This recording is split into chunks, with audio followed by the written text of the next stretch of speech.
President welcomed Ijoma Onyato tonight. Vice President Oshibajo advocates rejigging of the Buhari administration anti-corruption strategy to ensure success of the campaign. Federal High Court orders service of summon on former President Goodluck Jonathan within 5 days in the case of alleged money laundering against former PDP spokesman Olisametu. 8 feared killed as Boko Haram militants launch an attack on military base in Damaturu local government area of Yobe State. And opposition leader Raila Odinga asks supporters to stay at home tomorrow as the country holds presidential rerun poll. And on business news tonight, Nigeria's Minister of Finance unveils federal government's plan to borrow $3 billion to finance legacy debts. And on sports news, Nigeria's Women's Football League champions Nasarawa Masons received 10 million naira reward for their performance by the state government. And from Abuja, 3 cases of suspected monkeypox virus reported in Delta State as authorities intensify efforts to curtail spread.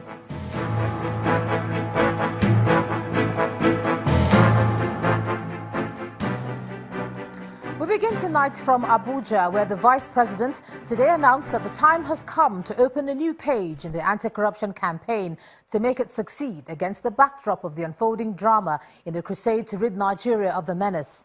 Professor Yemi Oshibajo dropped this hint at the opening of a capacity-building forum for judges and justices organized by the Economic and Financial Crimes Commission and the National Judicial Institute. The Vice President explained that the administration is rejigging the entire anti-corruption system, including a change in the attitude to investigations and trial of corruption cases. Our correspondent Gloria Umezuke reports. The federal government has made no secret of its mantra to holistically fight corruption in spite of criticisms across the board. But now it appears the presidency is doubling its anti-corruption crusade, a decision clearly spelled out at this gathering of judges in Abuja. In the last administration, 2 weeks before elections, cash in excess of 100 billion naira and over $250 million was released in a few days, ostensibly for security purposes. The aggregate sum released was more than some states earned in the whole year. The enormous resources in the hands of perpetrators today is used to subvert justice, to bribe pliable senior government officials, to bribe in some cases judicial officers, to subvert the legislative process, and of course, to subvert even the press. The problem with corruption is that it is a cancer. It may be terminal if not checked. This is the time for us to open a new page in the entire anti-corruption fight. Time to open a new page. The Vice President did not only give the assurance of the executive support, but points out that most countries that have successfully fought corruption focused on the offense and not technicalities. Investigations must be done properly. Investigations must be conducted properly, not on the pages of the newspapers, but they must be conducted properly and thoroughly before cases go to court. So that when cases go to court, what is presented is the best possible case that the prosecution can present. Why should terrorism be more strictly viewed than corruption cases? If you look at the extent of damage that is caused by corruption, it surely is a crime against humanity. Much of the fight against corruption may be yielding results, but it clearly has become imperative for the government to go the extra mile. Gloria Umezuke, Channels Television News. Now, it's no secret that corruption has remarkably hampered Nigeria's quest for development. Successive administrations have agreed that the menace needs to be nipped in the bud, but their efforts have always seemed to fall short of expectations. There's been a weight of expectation on the Buhari administration to tackle the problem effectively, and this special report tonight takes a look at the challenges of the present anti-graft war.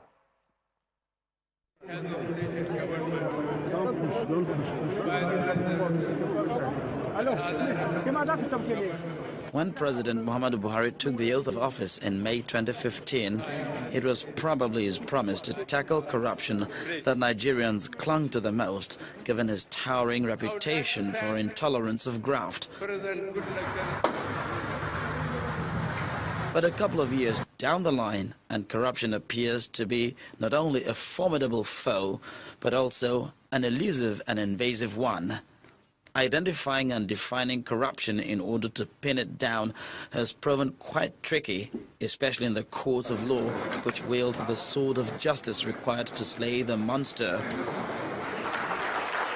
As the government of the day began flexing its muscles to grapple with its fearsome adversary, the spectre of corruption reared its head in the highest reaches of the administration. Most of the contracts awarded by Pine have no direct bearing on the lives of displaced persons apparently languishing in hunger. A Senate committee probing spending of funds earmarked for internally displaced persons in the Northeast found the then Secretary to the Government of the Federation, Babachir Lawal, complicit in a 200 million naira grass-cutting contract scam. After some due diligence, President Buhari eventually suspended Mr. Lawal on April the 19th, 2017. That same day, the nation's spy chief, Ayo was also suspended in connection with 13 billion naira discovered in an apartment in a highbrow neighborhood of Ikoyi in Lagos. Mr. Oke, the suspended Director General of the National Intelligence Agency, apparently fell victim to the newly introduced whistleblowing policy of the government aimed at uncovering stolen funds and other corrupt practices. The forces in the fight against corruption also seem to be divided, as the senators steadfastly refused to accept the president's chosen spearhead in the anti-graft campaign, EFCC acting chairman Ibrahim Magu. Even the judiciary has had to face the anti-corruption searchlight. In September 2016, 7 justices were arrested by the Department of State Services in sting operations across the country. At the moment, the nation is still reeling under another of corruption's sleek moves, the return and reinstatement in the Federal Civil Service of the fugitive chairman of the Pension Reforms Board, Abdulrashid Maina. Mr. Maina, who had been declared wanted by the EFCC for pension fraud, has since been fired on the orders of the president. But even the ruling party, the APC, has expressed shock and outrage at the insidious dimensions this menace has assumed. Perhaps the declaration by Vice President Yemi Osinbajo that the anti-corruption fight needs a revival underscores the importance of new and effective tactics to defeat the beast. Charles Eruka, for Channels Television News. To discuss this administration's anti-corruption war, I'm now being joined on the News at 10 by a civil rights activist and public affairs analyst, Mr. Ezenwa Mwagu. He joins me from Abuja. Thanks for joining us on the News at 10. Thank you and good evening.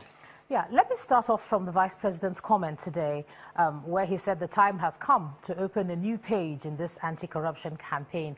Now, what do you make of that, seeing that their campaign is about 2 years old? We're 2 years old in the fight, and this comment is coming now.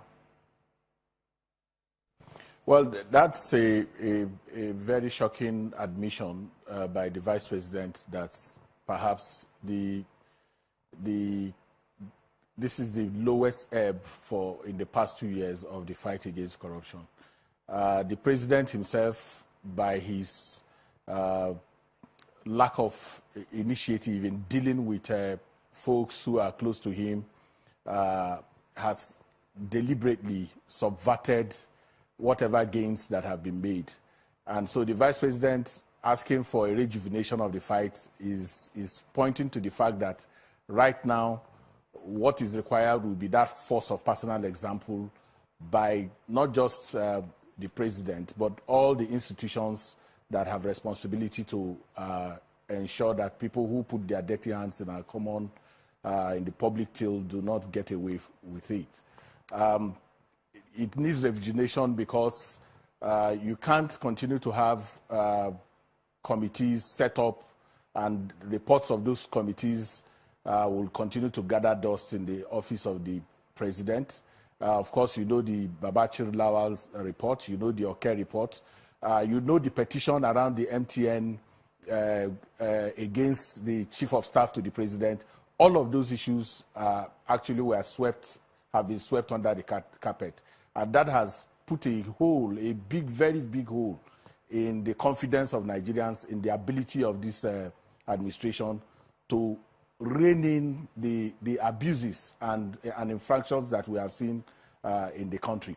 But be that as it may, I think that message is coming quite timely now, because the fight has to be taken away from being President Buhari's anti-corruption fight and owned by the people. The Nigerian people will have to own this fight and ensure that, you know, the pressure is put on the government, whether it's President Buhari's government or any other government for that matter, because majority of the citizens are the direct victims of the consequence of this menace. Well, so I think it's a welcome call. If I may just cut you off there slightly, it's interesting that you say the fight should be taken, you know, to the doorstep of the average Nigerian.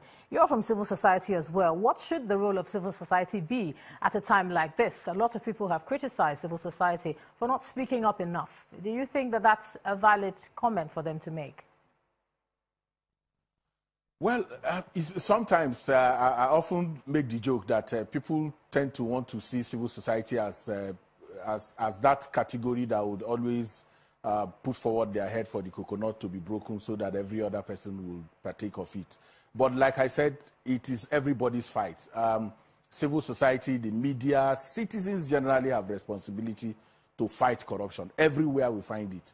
And once we build this personality cult around the anti-corruption fight and make it President Buhari's, it alienates. It makes people to feel that it is just one of those, like you have 7-point agenda of Yaradua, you have transformation by Jonathan, and that this one too will pass. But the consequence of corruption is directly, you know, on the people. So if the people don't fight corruption, government in, government out will continue to use that as a strategy and I mean as a mantra, and once it is a mantra, it will not have the kind of effect that we require of it. Okay, so, now you're talking about... I don't think it is a fair comment. I don't think it's a fair comment to say that civil society has not been speaking out. Most of the issues that have been raised even on Babachir, on Oke and all of that are direct consequences of some of the impetus that civil society has brought to the everybody seems to have their own 2 cents about what this fight should be. We say fight corruption. Now, the form and the structure of the fight is something that still remains unclear, even to those who are trying to fight it. So is it really a case of selective justice that you see? What form should this fight take? Some people have talked about all the monies that are being recovered. What is the plan for those monies in an economy like ours? Do you see a clear strategy in terms of that? Well, I think that, as you know, there is an anti-corruption strategy that talks more about the institutions rather than the people. And not quite a lot of people also are aware about what that anti-corruption strategy is. But for selectivism, I also would always tell you that how I wish that every government that comes will selectively rein in all the people, all the enemies of the people who are cornering our common patrimony. If they do that, in the space of 16 years, we will have been able to rein in quite a good number of folks who are putting their hands in our common strategy. I mean, in our common patrimony. But going with your question, in terms of structure, we need to nip and close all the holes that make it possible for people to take away what belongs to all of us. The law and order regime need to be strengthened. When people know that they are not likely going to get away, when we are not going to have a MENA kind of situation, when people know they will go to prison if they infract on the law, especially corruption, the likelihood of corruption reducing will be clear. But when we know that people will get away, they will find a way. It will be defined as I mean, the Attorney General of the Federation would explain away things on national that are acting on national interest. Then a lot of people will not have a reason to rein in themselves. So we need to be clear in terms of the law and order regime in the country. That's the difference between us and any other country. everywhere people, the propensity for corruption is high, but when people know they are going to pay the price, that itself will become the restraining factor. So we need to pay attention on education, we need to pay attention on the law and order regime, and ensure that people pay the price for the things that they do wrongly. All right, public affairs analyst Mr. Izinwa Nwagu, thank you so much for joining us on the news at 10 tonight. And in part 2, after the break, 2 persons killed and 2 others injured by gunmen in Riom local government area of Plateau State. That's in a moment. Do stay with us.